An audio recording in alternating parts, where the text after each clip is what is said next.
J'ai récemment posé une question sur Instagram concernant l'étiquette et le protocole. Si vous ne me suivez pas encore, faites-le.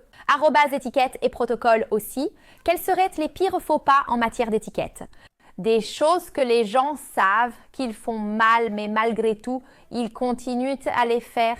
Alors, dans cette vidéo, je vais parler de 10 pratiques très souvent mentionnées et discutées par vous dans les commentaires et dans les boîtes à questions sur Instagram.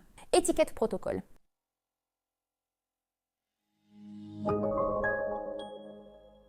Bonjour, bienvenue sur la chaîne Étiquette et protocole. Je suis Juliana Santiago et dans cette vidéo, je vais vous parler un peu de ce que les abonnés, les personnes qui suivent ici l'Institut d'étiquette et de protocole pensent et croient que ce sont des pratiques que tout le monde devrait connaître. Mais hélas, ce n'est pas le cas.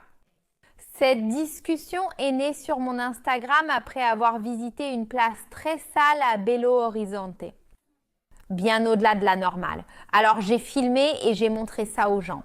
Parce que très souvent, certains pensent que l'étiquette, c'est juste un truc de riche, un truc de gens snob. Juste ça. Comment tenir la fourchette, le couteau, comment s'asseoir, des choses de princesse, de royauté, mais ce n'est pas ça du tout. L'étiquette fait partie de notre quotidien. Et si tout le monde, d'une certaine manière, cherchait à appliquer cela de façon constante et active dans les pratiques quotidiennes, nous aurions certainement une autre société et un monde bien meilleur. Alors, j'ai décidé de vous demander quelles autres choses, en plus des déchets, n'est-ce pas? En plus des déchets dans la rue, ce qui est déjà horrible. La personne va dans un parc, laisse ses déchets au sol, ne les ramasse ni ne les met à la poubelle et ne prend pas de sac. C'est après avoir fait son pique-nique pour pouvoir emporter les déchets. Si ce n'est pas possible de les jeter dans le parc, les jeter ailleurs. Qu'est-ce qui dérange le plus? Et qu'est-ce qu'on pourrait le plus partager avec les autres? Des pratiques simples que tous devraient connaître. La première, attendre son tour pour parler. Certaines personnes finissent vraiment par couper la parole quand elles vont discuter. Et elles ne laissent pas l'autre personne finir son raisonnement, finir sa phrase, ou même elles ne laissent pas de place à l'autre personne pour exprimer son point de vue. Dans une conversation, c'est ça. Nous devons travailler sur ces aspects, sinon cela ressemble plus à une conférence ou à un cours. Et personne ne veut passer tout son temps à écouter, à recevoir des conférences ou des cours d'autres personnes. Une conversation se fait à double sens ou même entre plusieurs personnes d'un groupe. Donc il est fondamental d'apprendre à respecter le fait que chacun doit en effet avoir son moment pour parler. Que ce soit dans une conversation très basique, quand tu parles avec tes parents, avec ta mère, avec une amie ou dans des moments de refus. Lors d'une présentation de travail, à un moment où ton idée doit vraiment être entendue ou dans un moment plus important. Ces pratiques doivent être faites au quotidien et non ponctuellement. D'ailleurs, tout ce que je vais dire ici, ce sont des pratiques simples qui ne doivent pas être appliquées dans un contexte spécifique, mais qui doivent vraiment faire partie de ton quotidien et de ta routine journalière. Un autre point aussi, c'est de sucer la nourriture. Certaines personnes ont commenté que c'est vraiment quelque chose de simple, mais que beaucoup de gens, vraiment beaucoup, se trompent encore. Donc, beaucoup de gens ont l'habitude de sucer les pâtes, parfois de sucer la cuillère dans la soupe. Et vraiment, ce sont des pratiques très peu élégantes qui parfois font même que l'autre personne vous regarde. Ainsi, elle en perd même l'appétit parce qu'elle finit par être impressionnée par la manière et par le bruit excessif que vous faites là. Savoir articuler ses comportements à table, ce n'est pas seulement une question d'élégance, d'être une personne polie, une personne raffinée.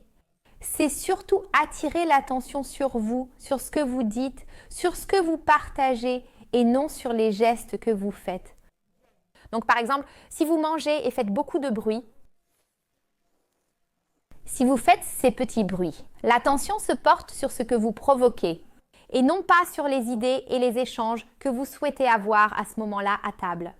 Et puis, quand vous arrivez à gérer les situations de façon plus douce, vous devenez naturellement une personne élégante. Donc, vous n'avez pas besoin de vous forcer pour être élégante, non.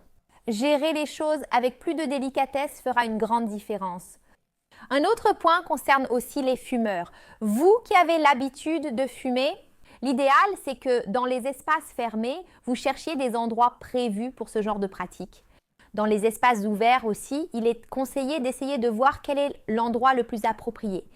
Et faites aussi attention à la question des mégots de cigarettes et des déchets de votre cigarette. Généralement dans les endroits prévus pour les fumeurs. Il y a déjà un cendrier où vous pouvez mettre vos cendres et jeter le mégot de votre cigarette. Tout cela pour gérer ce processus et votre habitude de manière plus sûre pour vous et pour les autres. Un autre point qu'il vaut aussi la peine de mentionner ici comme une règle de savoir-vivre, beaucoup de gens le savent mais continuent à se tromper, c'est vraiment parler mal des gens dans leur dos. C'est une pratique très courante, non seulement de parler mal d'une autre personne, mais aussi très souvent de médire. Quand la personne est encore près de vous, parfois la personne vient juste de quitter la table au restaurant et elle est simplement allée aux toilettes. Elle va revenir et vous avez juste attendu qu'elle parte pour commencer à dire du mal d'elle. Cela vaut aussi lorsque vous parlez mal de la personne et que vous la montrez du doigt en faisant des commentaires négatifs. On ne fait pas aux autres ce qu'on n'aimerait pas qu'on nous fasse. Alors ça, si tu n'aimes pas que les gens parlent de toi, pourquoi irais-tu parler des autres? Donc, c'est une habitude qu'on doit vraiment éliminer de notre vie et de notre essence pour qu'on puisse être plus heureux. J'y crois vraiment, les amis. Les pratiques que je vous présente ici, j'en ai sélectionné 10, elles sont présentées de manière aléatoire. Je n'ai pas classé la numéro 1, la numéro 2, la numéro 3, pas de cette façon. Alors, je veux vous inviter à la fin de cette vidéo à écrire ci-dessous les 3 pratiques que vous pensez que tout le monde devrait connaître. Beaucoup se trompent encore. Commentez les 3 pires ci-dessous. Et si on faisait un top 3 des pires erreurs de savoir-vivre que tout le monde devrait connaître, mais que beaucoup font encore? Choisi par vous qui suivez la chaîne. Autre point, c'est de ne pas respecter les files d'attente, que ce soit dans une file de restaurant, une file de voiture, une file de supermarché, à la banque, bref, respecter la file d'attente, ça ne sert à rien d'essayer de la doubler. Cela m'est arrivé récemment dans un magasin qui avait un ascenseur. Je suis arrivée la première avec mon mari et quelques personnes sont arrivées après et elles sont passées devant nous dans la file de l'ascenseur. Donc, cela commence par de petits gestes. Quand tu vas au centre commercial, que tu achètes quelque chose avec quelqu'un et que tu passes devant l'autre personne sans céder la place au premier arrivé. Le détail, c'est que ces personnes devant nous n'étaient pas prioritaires, juste des gens comme nous. Et elles sont passées simplement parce qu'elles étaient plus proches de l'ascenseur qui s'est ouvert et elles sont entrées. Et moi qui étais un peu plus éloignée, je suis restée là à attendre le prochain.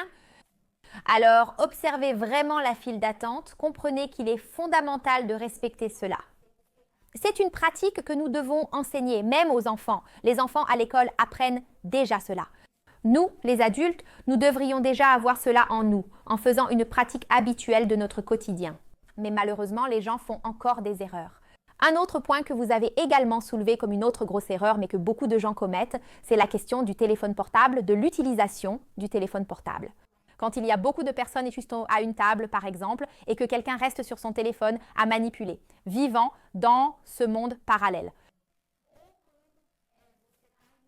Au restaurant, tu es encore plus préoccupé par ce qui est posté sur Instagram, les nouveautés sur YouTube, plutôt que par le moment que tu es en train de vivre réellement. Honnêtement, le téléphone portable, pour moi, c'est l'un des plus grands ennemis quand il s'agit d'établir de vraies connexions. Souvent, on se concentre davantage sur le monde numérique. Le téléphone portable est aujourd'hui une porte vers un vaste univers numérique, ce qui est merveilleux. Si ce n'était pas pour Internet, on ne serait pas ici en train de discuter. Cela offre plus de visibilité, mais il faut distinguer. Quel est le moment pour profiter et apprécier les contenus et les choses qui se passent sur Internet? Et quel est le moment d'apprécier la vie réelle, le moment, la réalité? Privilégie cela et apprendre à bien vivre avec les gens sur place.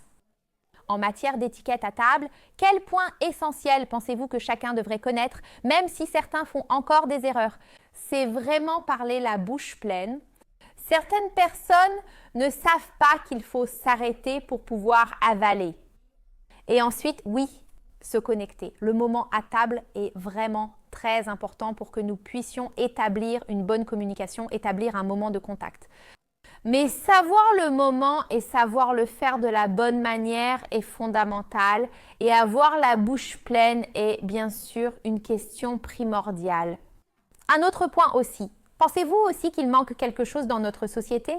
De nos jours, ce sont ces vieux mots magiques, le merci beaucoup, le excusez-moi, le s'il vous plaît, que bien souvent on enseigne à nos enfants quand on travaille sur le processus d'éducation avec eux, avec les enfants. Mais je pense qu'au fil de la vie, on finit par oublier et on finit par ne pas les appliquer de façon aussi efficace ou de la même manière que nous exigeons de nos enfants. Alors, chaque fois que quelqu'un fait quelque chose pour vous, remerciez-le. Quand vous demandez quelque chose à quelqu'un, demandez en disant « s'il vous plaît ». Soyez gentil avec les gens. La gentillesse ne coûte rien. C'est ça, être élégante. J'ai déjà publié plusieurs vidéos sur la chaîne. Si vous êtes nouveau, allez voir.